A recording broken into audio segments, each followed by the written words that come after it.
Well, we've got quite a lot to talk about.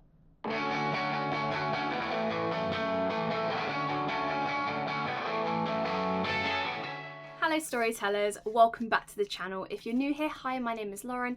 I'm an actress, teacher and all-round storyteller, sharing my adventures in parks, pages and pixels.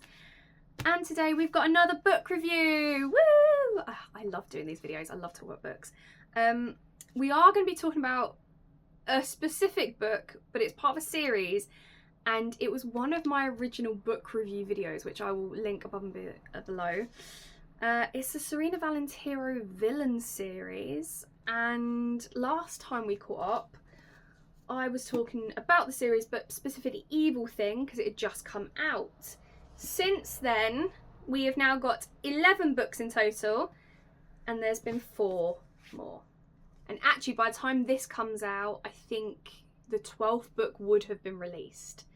So yeah, we've got quite a bit to talk about. We are going to be focusing on the most recent book, but I felt I couldn't ignore the fact that I've read all of these and I've got opinions, as always. So, who is Serena Valentino and why did I pick these books?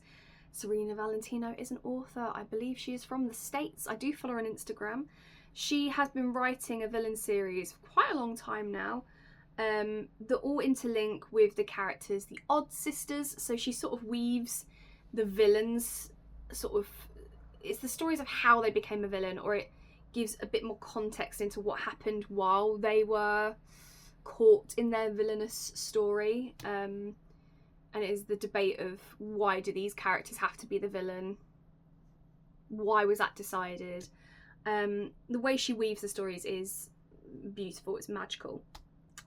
But I have seen a bit of decline in that weaving in these past few books, and there's a very good reason why. So why did I pick them up? Well, it's Disney. I typically, although I like the darker stuff, I don't typically go for villains. I've always wanted to be the hero. Yeah, sort of like an anti-hero in a way. If I could look villainous but be a hero, that would be the dream. So I love the fact these give a redemption in a way, or a bit of story arc that we didn't get from the original Disney films. So the ones that I've got in my hand, and this is in order they were released, is Cold Hearted. So this is about the evil stepmother in Cinderella. You've then got Never Never, which is Captain Hook in Peter Pan. This, one of the best. One of the best. Then we've got Fire and Fate, which is Hades. And the most recent one I read, which is what I finished reading when I went on holiday earlier this year, is Kill the Beast. And this is obviously Gaston. Now, I did just say a minute ago, they've gone a bit downhill. There are some in here that I still really enjoyed. I still love them. But because of where the story arc went in a previous book, and they all link to each other, it kind of means that part of the expectation or the twist that you get in each book kind of feels like we're lacking it now. And I'm going to explain more. I'm going to explain it more, but I'm going to put these down because there's quite a lot to hold. So it's normally at this point that I would do a blurb or a spoiler-free explanation. I'm going to still try and do that. So the Odd Sisters kind of are the link for all of these stories. If you don't know who the Odd Sisters are, they are the 3 Fates, I suppose is the best way to put it. They're witches. They come from the land of the dead. They now reside in the underworld. They were mad. That's genuinely the only way to word it. They were mad.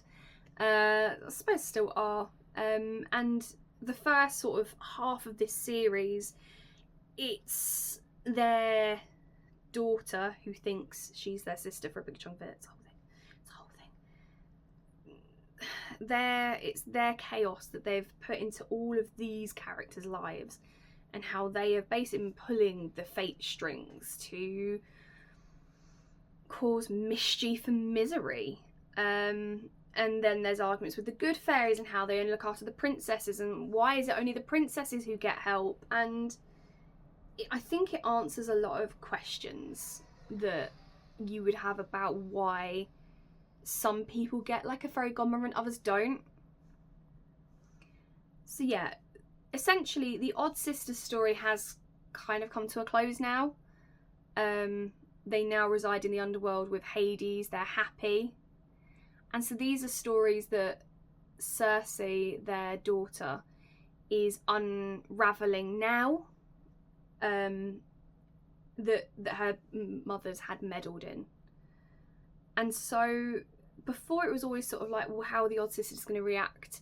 How is Circe going to intervene? But because the Odd Sisters have been dealt with, it kind of feels like they're just telling the villain story now. And I'm still okay with it, but I do miss that element of how are they going to interact with these characters that are a common denominator in each book.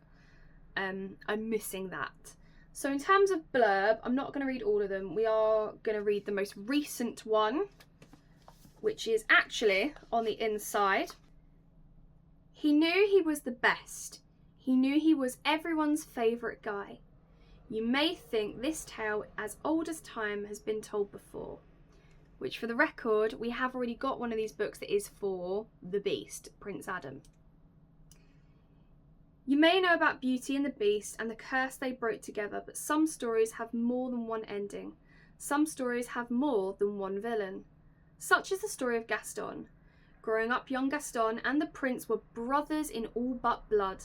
Their boyhood adventures led them throughout the many rooms of the castle and into the deep woods beyond. The woods that were home to the legendary beast of... I can never say this word. Guvaudan? It's French. A terrifying creature whose presence loomed larger than life in their imaginations. Then one fateful night, a violent tragedy changed their lives and their friendship forever, sending each of them down a very different path. The first of greed and entitlement, the second of determination to right the wrongs of the past. The prince, as we know, paid a price for his wicked ways, and Gaston, fueled by the magic of 3 meddling witches, grew ever more haunted by the single desire to become the hero who killed the beast. Again, blurb, very good. What I would say is because the blurb is actually inside, and if I take this cover off, the book is just black. It does mean that when you pick this up off a shelf to read for the first time, people always assume the blurb's on the back. So you would naturally turn to the back and go and put it down. Not all people, some people actually will like flick through it, but I have seen people do this in bookshops before where they pick up a book and then there's no blurb on the back, they just put it back down because it's, well, I've got no description. So it is on the inside of these paper covers. So that is the blurb. The blurb does actually match the story of this book very accurately. As some of you will know if you've watched a few of these now, it is my pet peeve when the blurb doesn't exactly align with what the story will be about. I feel like it can mislead you. It's misinformation. It's false advertising. This does a very good job, and actually I've read all of their blurbs now and they all match pretty well. So Serena Valentino has been very consistent with that regard. My first impressions of To Kill the Beast was it's one of the more chunkier books. So if I show you, this is the one that came out before it, and there's To Kill the Beast. Now there was a lot that goes down in Fire and Fate. This book helps round off a lot of the stories that needed rounding off. And so, considering how small it was, I was a little bit annoyed. I actually wanted more from the Hades story. Same with Captain Hooks. Captain Hooks, I feel like, is a little bigger than Hades by the smallest amount. I really enjoyed this one. Of course I would, it's Captain Hook. I've literally got a tattoo for him on my arm. I did really enjoy this book. But again, it's quite small. And so when I saw Kill the Beast was this big, and the last time we had a book that was like this chunky, it meant there was going to be a lot of story changes to all of the characters, and so I was I was hyped. And it did nothing. It simply told the story of how Gaston ended up going the way he did, which is what the books are meant to do. But obviously, if you've read the series, you grow accustomed to the twist of these sisters. And actually, the twist was just they meddled with Gaston, and that was that. There was no what we're going to do about it, what we're going to fight on them, because there's no reason to fight them anymore. So I was a little disappointed in that regard. In terms of the actual writing of the books, they are all written superbly. Her writing style is very fluid, it's very easy to read, it's not clunky. She's got a great way of telling stories, and particularly as for some of these books they have to go backwards and forwards in time to multiple characters. She's very good at keeping true to like the original characters. Yeah, so in terms of like her character and her writing is really strong. That's why when the story sometimes lacks for me, it's really annoying, because I know from reading the others, Serena Valentino can do more. She can, and we know it. So in terms of these books and their themes, there's a lot of theming around good versus evil. That's kind of the obvious one. There is this theming around fate, karma. I would say there's also a lot about friendship. There's very strong friendships built in these books between some of the characters, and a lot of the times the story is about a friendship or failing or becoming toxic, or someone doing something they can't come back from. So yeah, themes throughout them are quite consistent. How did this story make me feel? Well, I don't want to say let down, because I do love Serena Valentino's books and I did still enjoy it, but I did feel a little let down by this book. I don't know if it's because we've already had the Beasts story. I can't really put my finger on it, but I do feel like with Gaston you could kind of see where it was going from the start, and I was really hoping there was going to be some big twist in the middle, but there just wasn't. You could see where this was going. It became predictable, which I suppose is hard when you've got to the 11th book in a series and they've all got continuing characters. I suppose it does become kind of hard to keep up with new concepts, new twists, new turns, but it did become a bit predictable. So the pace of this book is good. I didn't feel the need to keep reading it in a big chunk as much as I did some of the other books in this series. I was able to put this down and go about and play a different game or do something else. Yeah. Character-wise, were they compelling? Yeah. It's something she does quite well. Maybe not so much in this one as much, but it is something Serena Valentino does very well. I was compelled by the character of Gaston. I actually think I was more compelled by the servants in the house and how they were interacting with him more than him. This book does very much follow him, which is exactly what it needs to do. But there are moments where it's like, he's just a boy. He's young, he made a mistake, or he's just a boy, he had a fallout with his friend. Yeah. So in terms of what worked well and what didn't, the story of telling us exactly why Gaston ended up the way he is and how, you know, the curse affected him and didn't affect him, blah, blah, blah, 100% made sense. What I don't think worked well is how long it took to get to that point.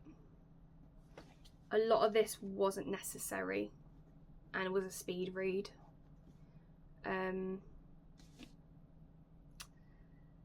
Yeah. It was just a very long book for a very short story, which I'm not going to give all the spoilers for, but I feel like I could tell the story of this in under 5 minutes, whereas the story of Fire and Fate, I think I would find a lot harder to tell in 5 minutes, because there's a lot that happens and it's connected to the past lore in the other books, so it's kind of like you need to read the other books to understand what's going on in Fire and Fate. With this, you could just read it on its own you could start from this book and there's not a lot of context you would miss. And if it's a series and you've already established that they're linked, keep linking them. So who should be reading these books? Honestly, it's your Disney fans again. Or I would say anyone who has an interest in fantasy to an extent. There are obviously some fantastical elements with the magic and the other worlds, and the idea that if anyone comes to, I think, is it Morning View or Morning Star? Can't remember. I think it's Morning Star. Yeah, it's sort of, you know, if you get involved in these fairy tales, they always go wrong. I think people who like fantasy and fairy tales, as well as Disney, would get a lot of joy out of these, particularly the first 10 books. Yeah, I don't think people who aren't already somewhat invested in the Disney stories would find them as entertaining. If I gave this to my husband, who isn't a huge Disney fan, would he find this as engaging? No. And I think it's simply because it's not because it's a Disney character. I do think it's because you need to know a lot from the previous stories. He wouldn't sit and read them all. It doesn't link as well to the others as they have previously, etc. I think he would get a little bored. In terms of who I would recommend to age-wise, so maybe 13. Could be younger. There are some darker themes, particularly when it comes to the underworld and characters dying, and I know some parents can be cautious of introducing their children to the concept of death and witchcraft and that stuff. So I would confidently say 13. I think some of these books could be enjoyed by people as young as 11. I think some of my year 7s would get a lot of joy out of these books, but I don't know if they'd fully understand some of the concepts and themes. Some of them would, some of them wouldn't. It is one of those ones I think you have to judge it based on the person or the child you're going to give the book to. Would I read it again? No. I've read it once. I will not read it again. I'll keep it as part of the set. I would not read it again. I want to say it was the 5th book, The Odd Sisters. That I would read again 100 times over. When it comes to Never Never, Captain Hook's book, I would 100% read that again. Yeah. But in terms of Kill the Beast, probably not. And I think I'm really annoyed by it because I am such a Beauty and the Beast fan. Like, I've got a whole shelf dedicated to Beauty and the Beast. It is my favourite Disney film. Yeah. It felt like this book was going to be the right time to start interlinking some twists and turns again. But that's not what we got. Has it made me change my perspective? No. I'm still in love with this series. It's not the strongest book in the series, but I am still in love with it. I do feel like this series is starting to run out of steam though. So I am intrigued by the next book, which is The Queen of Hearts. Big Alice in Wonderland fan, so again, I'm hoping this is a winner for me, and I hope it has a lot of twists and turns. But we'll see. If I was to give the whole series a rating, I would say it's a 5 out of 5. In terms of the most recent book that I have before The Queen of Hearts comes out, 2.5. It's below average. Average would be 3. It is a 2.5. It's just quite long for what can be told quite quickly.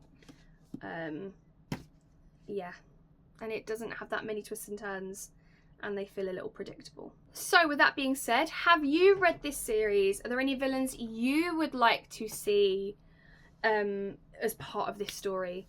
This is potentially a bit of a wild card, but I would really like to see Mor'du, the villainous bear in Brave. I would love to read the backstory of him and his brothers and that fight for power. Oh, that'd be chef's kiss. Great idea. I want to see it. I'm also just a big fan of Brave, so But yeah, what villains would you like to see? Did you enjoy this book more than me? Are there others in this series that you think are better, worse? Talk to me about Serena Valentino and her writing, because her writing is incredible. I think this book was just a miss. Thank you for watching. Please remember to like and subscribe for more upcoming videos with movie reviews, travel, book reviews, packing videos, because I'm going to have to start thinking about what I'm packing for Disneyland soon. Disney Bounding is going to be coming up. Yeah, there's a lot to be excited about, so please join me on this journey. In terms of what book I'm reviewing next, I don't know yet, because I haven't finished the book that I'm meant to be reviewing. So I'm now going to go finish it on my sofa. See you next time. Bye!